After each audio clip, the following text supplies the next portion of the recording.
uma honra, é um privilégio ter este homem de Deus aqui conosco mais uma vez. Ele estará ministrando para nós, ele estará ministrando amanhã, no encerramento, lá no aprisco do Carneirinho. O reverendo Adão Carlos é autor de vários livros, e cada livro do reverendo é uma bênção para nós. O seu livro Curso de Catecúmenos é uma marca aqui. Nós temos alunos da classe de catecúmenos aqui, pastor.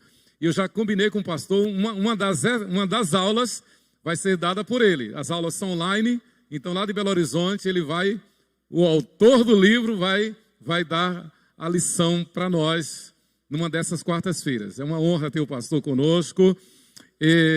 Seus livros, para mim, são best-sellers, né? A razão da nossa fé, o que todo presbiteriano inteligente precisa saber. Que sacada, que ação e unção do Espírito Santo. O reverendo Adão Carlos Nascimento e o reverendo Alderi tiveram esta iluminação de escrever este livro, o que todo presbiteriano inteligente precisa saber. E nós estamos trabalhando para que tenhamos este livro como texto, como base, num dos semestres aqui da nossa escola dominical. Também oficina de casamentos. Temos estudado bastante o teu livro aqui, pastor. Oficina de casamentos. Também uma marca para a nossa igreja e para o povo de Deus em geral. O reverendo Adão Carlos, ele vai se apresentar, mas uma forma assim muito particular e muito gratificante para nós, pastores. O reverendo foi diretor, na minha época chamava reitor, mas foi reitor do Seminário Presbiteriano do Sul, o seminário mais antigo da nossa igreja, lá em Campinas, São Paulo. E Deus o usou para fazer uma reforma, uma verdadeira reforma santa lá no Seminário Presbiteriano do Sul, em Campinas. E ele é mineiro, de Itabirinha, de Mantena, e é jubilado e reside em Belo Horizonte. Pastor, vou passar esse microfone para o senhor. E aí o senhor faz as demais apresentações. Sim, hoje o pastor está lançando noite de autógrafos do seu último livro. Uma delícia. Eu recebi em dezembro, assim que saiu do prelo, ele mandou um para mim. E eu falei para ele, eu preguei no Natal e no culto de Ano Novo, baseado neste livro. Os Bastidores da Vida de Jesus. Um best-seller. Com certeza é um livro de cabeceira. Bênção demais. Os livros estão ali. E não deixe de adquirir o seu, tá bom? Eu só não sei quanto é que é. Tá bom. Vamos lá, pastor. Fique à vontade. As minhas primeiras palavras são para saudar a todos os irmãos, a todas as irmãs, desejando que a graça e a paz de nosso Senhor e Salvador Jesus Cristo estejam inundando todo o nosso ser. Que assim seja. Amém. Quero registrar aqui a minha alegria de estar de volta a esta igreja, onde eu estive há cerca de 10 anos, eu não me lembro exatamente. Revendo aqui irmãos, conhecendo outros irmãos. Quero me dirigir aos pastores que estão aqui. Muito obrigado pela presença de vocês. Quero pedir desculpa por não reconhecer a todos de imediato. 45 anos de pastorado, vocês imaginem a quantidade de pastores presbiterianos que eu conheço. Eu nem sei o número. Eu imagino que eu conheço mais de 1000 pastores presbiterianos, que a gente encontra em Supremo Concílio, em sínodo, em congressos. Então, a gente não consegue guardar assim o nome nem a fisionomia de todos, apenas daqueles com quem a gente tem mais contato, como é o caso do reverendo Emanuel, que a gente está sempre se encontrando com bastante frequência. Mas a presença dos irmãos aqui me alegra muito. Eu convido os irmãos e as irmãs para abrir a palavra de Deus no livro de Gênesis, no capítulo 1. Gênesis, capítulo 1. Neste capítulo 1 do livro de Gênesis, eu farei a leitura dos versículos 26 a 28. Peço aos irmãos para mais uma vez se colocarem em pé. Gênesis capítulo 1, versículos 26 a 28. Também disse Deus: façamos o homem à nossa imagem, conforme a nossa semelhança. Tem ele domínio sobre os peixes do mar, sobre as aves dos céus, sobre os animais domésticos, sobre toda a terra e sobre todos os répteis que rastejam pela terra. Criou, pois, Deus o homem à sua imagem, a imagem de Deus o criou, homem e mulher os criou. E Deus os abençoou e lhes disse: sede fecundos, multiplicai-vos, enchei a terra e sujeitai-a, dominai sobre os peixes do mar, sobre as aves dos céus e sobre todo animal que rasteja pela terra. Vamos orar mais uma vez. Bendito Deus, esta casa onde nos reunimos é tua. Este povo que aqui se reúne é teu. A palavra que nós acabamos de ler é tua. E a nossa súplica, Senhor, é que a mensagem também seja tua. Que este teu servo seja tão somente um instrumento teu, para falar ao povo que é teu da tua parte. Nós oramos em nome de Jesus. Amém. Os irmãos podem assentar-se. Irmãos, existem várias teorias a respeito da origem da família. Mas a verdade é que a família faz parte da criação de Deus. Quando Deus criou o ser humano, Ele criou também a família. Existem inúmeros textos bíblicos que deixam isto bem claro, mas no texto que lemos, podemos ver, por exemplo, que Deus criou homem e mulher. Ao criar homem e mulher, Deus estava criando a família. Porque Deus, que já havia criado animais e vegetais, e existem animais e vegetais que são andrógenos, ou seja, são seres completos, que conseguem se reproduzir e perpetuar a espécie sem a necessidade de contato com outro ser. Deus poderia ter criado o ser humano também desta forma. Deus poderia ter criado um ser que fosse ao mesmo tempo homem e mulher e que fosse capaz de se reproduzir e perpetuar a espécie sem a ajuda de outro ser. Mas aprove a Deus criar homem e mulher. Com isso, Deus estava criando a família. Mas o texto não mostra apenas isto, que ao criar homem e mulher, Deus estava criando a família. Mas o texto diz também que Deus os abençoou e lhes disse: sede fecundos, multiplicai-vos, enchei a terra. Consequentemente, Deus não estava dizendo que isso devesse ser feito de uma forma promíscua, é verdade. Deus estava mostrando que Ele queria que isso acontecesse dentro de uma ordem, e esta ordem é exatamente a família. Quando nós viramos a página do texto que lemos e passamos para a página seguinte, lá no capítulo 2, onde temos o registro da formação da mulher, isso ainda se torna mais claro ainda, quando está escrito: por isso deixa o homem pai e mãe e se une à sua mulher, tornando-se os dois uma só carne. Ou seja, quando Deus cria o universo, quando Deus cria o ser humano, Ele cria também a família. A família está na essência dos planos de Deus para a humanidade. Irmãos, a família é muito mais importante do que nós às vezes imaginamos. Porque Deus criou a família e Deus fez a família, ou instituiu a família como um instrumento que Ele usa para trabalhar com a humanidade.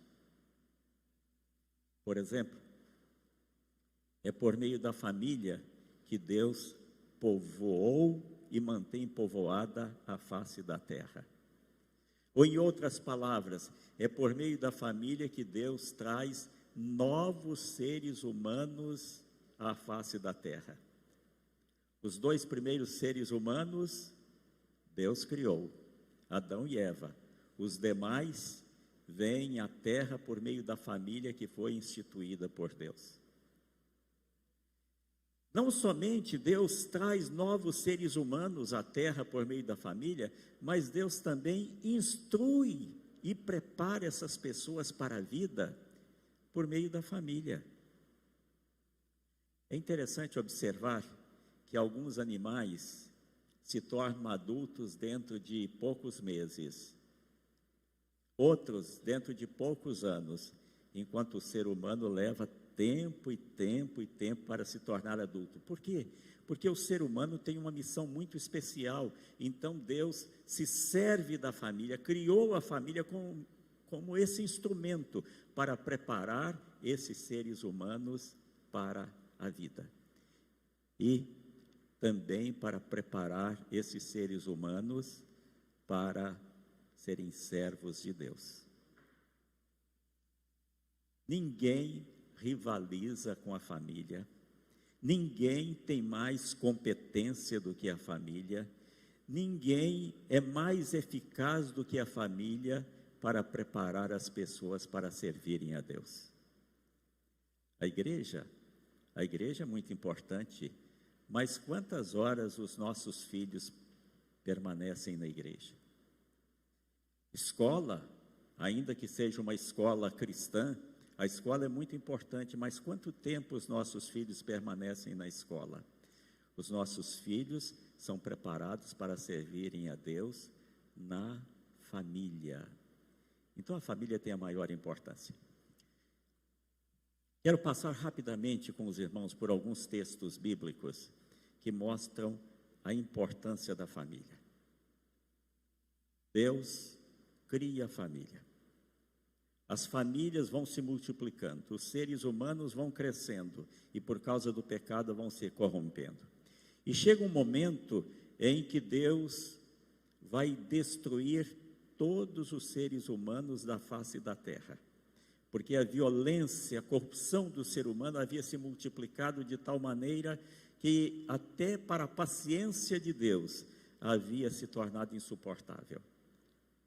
Então, Deus decide mandar o dilúvio e resolve fazer um novo começo, e para isso ele escolhe uma família, a família de Noé. Imagine os irmãos, se vocês e eu estivéssemos no lugar de Deus e tivéssemos que fazer um novo começo da humanidade, talvez nós disséssemos o seguinte: esse negócio de família não funciona. Veja o que aconteceu. Abel matou Caim. É assim? Caim matou Abel. Então, e agora? E a corrupção se multiplicou. Então, eu não vou trabalhar com família mais. É interessante que Deus diz isso daquela geração, mas Deus não desiste do seu projeto de trabalhar com família. Mas, irmãos, não para por aí. Chega aquele momento em que Deus vai dar início a um novo povo, para ser o seu povo, para que por meio desse povo ele mandasse ao mundo o seu Filho Jesus Cristo, nosso Senhor e Salvador. Deus poderia ter usado um dos povos já existentes, mas ele vai começar um novo povo, e ele começa como? Com uma família. Ele tira Abraão e Sara lá do distante Ur, os leva para um outro lugar para começar ali um novo povo. E quando esse povo já está organizado, Deus estabelece uma série de leis e também Deus estabelece festas que o povo devia comemorar anualmente, que tinha como objetivo reunir o povo. E a mais importante festa era a Páscoa. E a Páscoa era celebrada em família. A Páscoa não era celebrada no templo. A Páscoa não era celebrada pela igreja daquela época, a igreja do Antigo Testamento. A Páscoa era celebrada pelas famílias do Antigo Testamento. Isso mostra realmente a importância da família. Quando Deus envia o seu Filho ao mundo, Deus o envia através de uma família. O que era desnecessário? Jesus nasceu de uma virgem. Jesus poderia ter perfeitamente nascido de uma mãe solteira. Aliás, seria até muito mais fácil para nós defendermos o nascimento virginal de Jesus se tivesse nascido de uma mãe solteira. No entanto, aprove a Deus que antes do nascimento do seu filho, José e Maria se casassem, para que o seu filho nascesse numa família legalmente constituída. Então isso é uma coisa maravilhosa. Continuando, quando Deus envia o Espírito Santo desce sobre os apóstolos, não no templo, mas numa casa de família. Eles não estavam no templo quando o Espírito Santo veio sobre eles. Eles estavam no cenáculo, onde tinha sido celebrada a Santa Ceia. Estavam numa casa de família. A igreja cristã, então, nasce ali numa casa de família. E é interessante como a igreja vai crescer nas famílias. O apóstolo Paulo, que foi o grande missionário, ele chegava em uma cidade, ele ia pregar na sinagoga, porque ele sabia que lá na sinagoga era o ponto de partida, e ali ele sabia que dentro de pouco tempo ele seria expulso da sinagoga, porque algumas pessoas iam se converter e a direção da sinagoga ia se levantar contra ele e colocá-lo para fora. E quando ele saía de lá, ele ia reunir-se na casa de família. Por isso é que o Novo Testamento fala em igrejas na casa de tais e tais pessoas. Porque o apóstolo pregava, as pessoas se convertiam, ele ia para frente, porque ele não ficava parado num único lugar, e as famílias continuavam evangelizando. Irmãos, isso é maravilhoso. Isso nos leva a entender por que o diabo ataca tantas famílias. Porque ele conhece a importância da família. Como eu disse, às vezes nós não temos muita consciência da importância da família, mas o inimigo, ele sabe muito bem a importância da família. Ele sabe que se ele destruir a família, vai ficar muito mais fácil para ele cumprir a sua tarefa, que é roubar, matar e destruir. Então, irmãos, família é esse instrumento que Deus usa para a sua ação no nosso meio, a sua ação no meio da humanidade. Instrumentalmente falando, nós podemos afirmar que a família é mais importante da igreja, do que a igreja, e que o futuro da igreja e o futuro da humanidade depende da família. Se as famílias fracassarem, a igreja vai fracassar, a humanidade vai fracassar. Amanhã, no nosso culto, lá no acampamento, eu tenho uma palavra especial para as famílias. Para cada família, para cada membro da família. Hoje eu tive que sintetizar um pouco a minha palavra sobre a família, porque eu preciso falar um pouco sobre o livro, já que nós teremos daqui a pouco o lançamento do livro. E eu não quero tomar excessivamente o tempo dos irmãos. O reverendo Emanuel já falou sobre outros livros meus. Eu tenho 15 livros publicados e cada livro meu surgiu de uma necessidade. Os meus livros, disse ao reverendo ontem ou hoje, que são uma extensão do meu ministério pastoral. Eu não escrevo por escrever, eu escrevo como uma forma de ministrar. Ele falou, por exemplo, sobre o livro O que todo presbiteriano inteligente deve saber. Em 2007, eu estava na reunião da Comissão Executiva do Supremo Conselho em Brasília. E ali eu pude notar que, infelizmente, alguns segmentos da igreja estavam tomando caminhos que que não são os caminhos da nossa fé. Chamei o reverendo Alderi, que foi meu colega de turma no seminário, falei: Alderi, nós precisamos fazer alguma coisa, vamos escrever um livro. E ele falou: pois não. E aí nós assentamos, fizemos todo o planejamento. Aquele título que todo presbiteriano inteligente deve saber, ele é provocativo. Inicialmente nós tínhamos pensado em colocar o que todo presbiteriano deve saber. Eu falei: Alderi, sabe o que vai acontecer? Aquelas pessoas que não estão nem aí para a igreja, eles vão dizer assim: eu não estou interessado nisso aí. Eu falei: então vamos provocar essas pessoas, nós vamos colocar o que todo presbiteriano inteligente deve saber, é provocação mesmo. E realmente deu resultado, porque o livro teve uma aceitação tão grande, mas tão grande, que foi surpresa para o Alderi, foi surpresa para mim. Oficina de casamentos também surgiu de necessidade de trabalho com casais. Estava falando com o reverendo. Trabalho com casais funciona, trabalho preventivo. Porque depois que o leite é derramado, a situação fica muito difícil e muito complicada. Então nós escrevemos o livro exatamente para isso, para fazer um trabalho preventivo com os casais. Eu estou escrevendo um outro livro, que deve ser lançado no final deste ano ou no próximo ano, como um complemento de oficina de casamentos, porque eu descobri através de pesquisa, de conversa com irmãos, outros temas que também são importantes para a família. E assim, cada livro meu foi escrito com esse objetivo.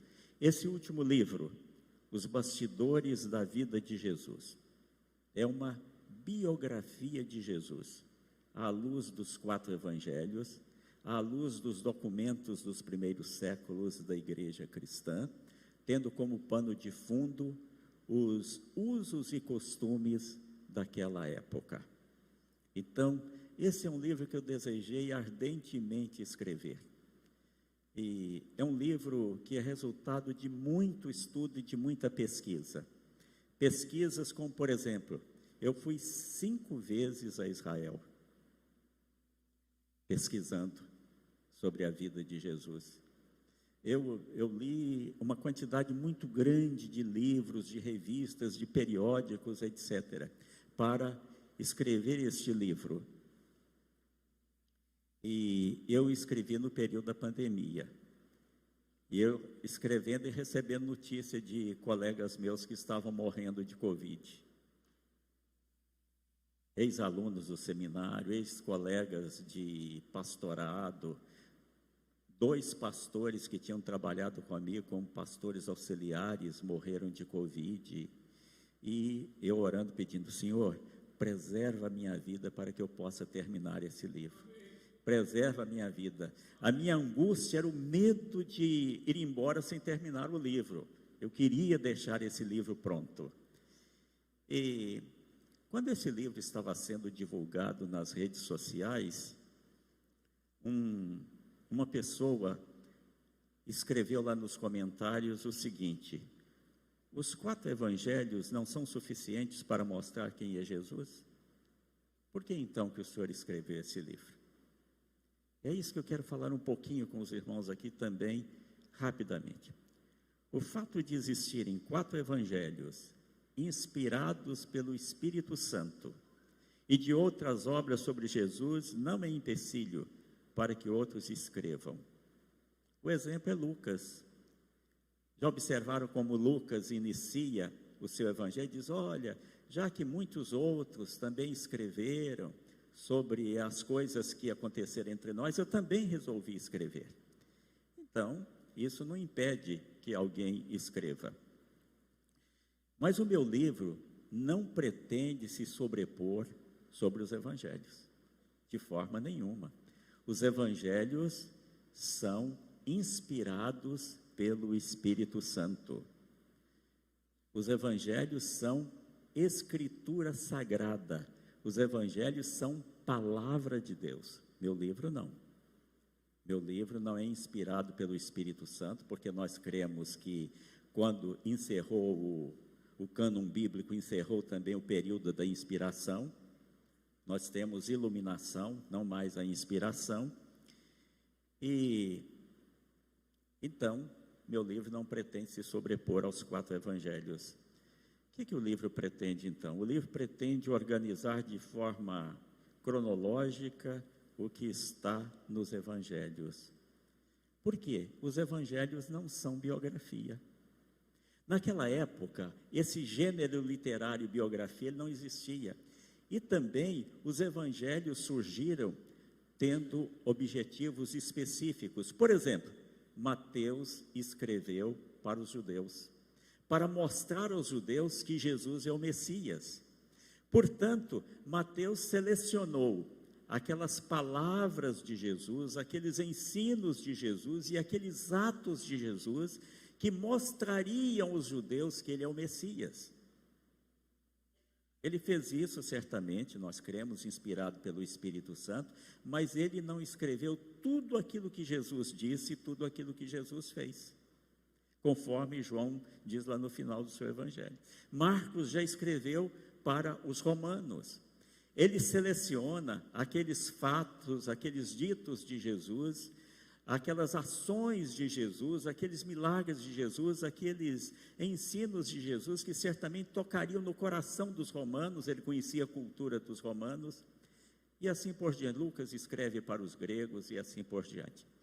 Então, os evangelhos não são biografias, os evangelhos são crônicas sobre a vida de Jesus. E acontecem certos fatos interessantes. Os evangelhos não seguem uma ordem cronológica. Você pode ver isso especialmente no evangelho de Mateus. Você lê um capítulo de Mateus de alguma coisa que aconteceu muito depois dos capítulos que vêm depois daquele capítulo. Por quê? Porque ele não estava escrevendo uma biografia, ele estava escrevendo crônicas. Então ele não estava preocupado com ordem cronológica, ele estava preocupado mais com a ordem do assunto. Então, o que eu faço no meu livro? Eu procuro colocar aquilo que está nos evangelhos numa ordem cronológica. Por quê? Porque essa é a forma que nós raciocinamos. Nós raciocinamos assim: ontem, hoje e amanhã. Então, se nós temos um evangelho que traz o ontem, o hoje e o amanhã da vida de Jesus, fica muito mais fácil para nós crescermos no conhecimento de quem é Jesus. Mas ainda mais, o meu livro procura mostrar o contexto social, religioso e político da época de Jesus. O meu livro pretende explicar fatos que são mencionados nos evangelhos e que não são explicados nos evangelhos porque não era necessário, porque as pessoas sabiam o que aquilo significava. Por exemplo, Lucas no capítulo 2, versículos 22 a 24, ele diz que Jesus foi apresentado no templo, mas ele não diz mais nada sobre isso. E nem era necessário, porque as pessoas daquela época sabiam por que o menino judeu tinha que ser apresentado no templo e como era essa apresentação. Mas nós, brasileiros do século 21, nós não sabemos isso. Isso aconteceu há tantos anos, num país tão distante que nós não sabemos. Então eu explico lá no meu livro o que era essa apresentação, por que ocorria esta apresentação, como é que ocorreu essa apresentação. Lucas capítulo 2, versículos 41 a 52, diz que quando Jesus tinha 12 anos de idade, ele foi com seus pais participar da Páscoa lá em Jerusalém, e que os pais voltam, ele fica perdido lá no templo, e os pais voltam e o encontram. Depois de 3 dias de viagem, os pais retornam, encontram o seu filho que estava entre os doutores, discutindo com eles. Mas acontece que hoje nós não sabemos como era a celebração da Páscoa, quem eram aqueles doutores. Eu explico isso no livro. Então, o livro procura mostrar isto. Enfim, o livro instrui os crentes e evangeliza os não crentes. Instrui os crentes como? Olha, tem muita coisa no livro. E sabe quando eu aprendi? No seminário? Não. Eu aprendi quando eu fazia as pesquisas para escrever o livro. Foi aí que eu aprendi essas coisas. Consequentemente, eu imagino que muitos colegas meus, da mesma forma que era a minha situação, não têm conhecimento daquelas questões que eu só tomei conhecimento quando eu tive que pesquisar, ou passei a pesquisar para escrever o meu livro. E o meu livro serve também para evangelizar. Lá na primeira igreja presbiteriana de Governador Valadares, tem um presbítero médico que gosta muito de evangelizar. Ele adquiriu 100 exemplares do livro para distribuir com outros médicos, amigos dele. Ele me falou o seguinte: reverendo, a minha classe de médicos é uma classe difícil de ser evangelizada. Já dei Bíblia para quase todo mundo, mas eles olham a Bíblia assim, torcem o nariz e não lê. Aí eu vou dar o seu livro, porque certamente o seu livro eles vão ler, eles vão olhar aí, o livro foi escrito por alguém que tem um doutorado em teologia, isso vai chamar a atenção deles, alguém que pertence a uma academia de letras, isso aí certamente vai chamar a atenção deles. Eu imagino que eles vão ler o livro por isso, então eu vou evangelizá-los através deste livro. E eu escrevi este livro porque eu acredito na palavra escrita. Eu acredito no ministério da palavra escrita. Hoje eu estava mostrando para o reverendo, na hora do nosso almoço, uma mensagem que eu recebi hoje por WhatsApp de um pastor lá de Curitiba. O pastor estava me escrevendo, hoje é aniversário dele, eu mandei uma mensagem para ele. Aqueles pastores que eu tenho os contatos, eu costumo mandar para esses colegas uma mensagem cumprimentando pelo aniversário, ainda que eu não conheça pessoalmente, e ele mandou uma mensagem dizendo o seguinte: reverendo, o senhor não imagina a emoção que eu tive ao receber essa mensagem do senhor, porque foi exatamente a leitura de um dos seus livros que me inspirou a ir para o seminário e a me tornar pastor presbiteriano. Eu não sabia disso, fiquei sabendo hoje, mas eu sei que a palavra escrita, ela produz resultados. E como produz? Eu sou fruto disso. Eu sou fruto da palavra escrita. Os meus pais não eram crentes, os meus pais eram inimigos do Evangelho. Eu tive muita dificuldade no início da minha carreira cristã, tive muita dificuldade no seminário, porque os meus pais eram inimigos do Evangelho. Quando eu tinha entre 4 e 5 anos de idade, meu pai ganhou uma Bíblia, dada por um vizinho dele, seu Martinho, um crente da Assembleia de Deus. Meu pai pegou aquela Bíblia e guardou. Meu pai tinha um baú. Meu pai era fazendeiro e ele tinha um baú onde ele guardava documentos da fazenda, guardava todas aquelas coisas, e a Bíblia foi para lá.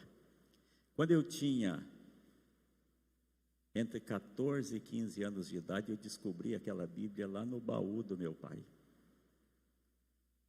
E foi lendo aquela Bíblia que eu conheci Jesus como Salvador e Senhor.